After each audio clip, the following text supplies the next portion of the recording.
August 15 నుంచి కంటి బీసీలకు సబ్సిడీ రుణాల కార్యక్రమాన్ని ప్రభుత్వం మొదలెడుతుంది.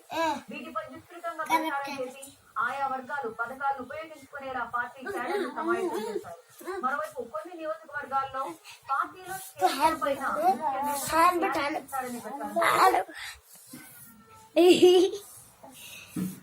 फोटो दिखाता लोग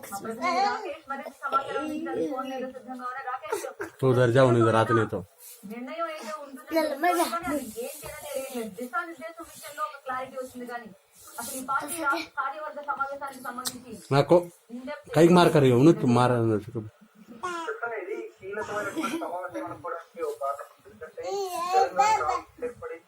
తెలంగాణ రాష్ట్ర అధికారంలోకి వచ్చిన తర్వాత కేవలం రెండోసారి మాత్రమే రాష్ట్ర స్థాయి సమావేశం ఒకటి జరుగుతుంది. పార్టీ పైన పెద్దగా ఎప్పుడు దృష్టి పెట్టినటువంటి కేసీఆర్ ఈ రోజు అత్యవసరంగా పార్టీకి సంబంధించినటువంటి ముఖ్యులందరినీ, పార్టీ రాష్ట్ర కార్యవర్గ సభ్యులు, అదేవిధంగా మంత్రులందరినీ కూడా తెలంగాణ భవన్కి రావాలని ఆదేశించారు. ఈ నేపథ్యంలో ముందస్తు ఎన్నికల కీలక ప్రకటన చేసే అవకాశం ఉంటుంది. దాంతో పాటు పార్టీ నేతలకు దిశానిర్దేశం చేసేసేది కూడా ఉంది.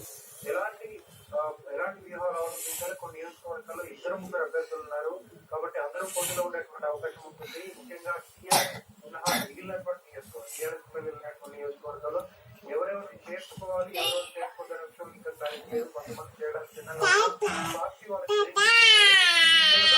కొంచెం క్లారిటీ ఉంటుంది. దాంతో కూడా ప్రభుత్వ పథకాలు ఇప్పటికే కంటి వరకు అదేవిధంగా రైతు బీమా పథకాలు అమలయ్యేలా పూర్తి ప్రణాళిక సిద్ధం చేశారు.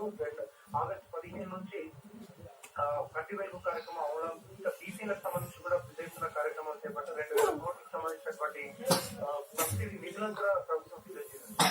బీసీ ఓట్ బ్యాంక్ ప్రజల్లో ప్రభుత్వ పథకాలను పూర్తి స్థాయిలో తీసుకెళ్ళడానికి కూడా పార్టీ పరంగా ఏం చేయాలనేది కూడా ఈరోజు కేసీఆర్ సూచించే అవకాశం ఉంటుంది. ముఖ్యంగా చూసినట్టయితే ఎన్నికల వాతావరణం ఆల్రెడీ ఎలక్షన్ ఇయర్ లో వచ్చేసినప్పుడు ఎన్నికల వాతావరణం కనిపిస్తూ ఉంది. ఓవైపు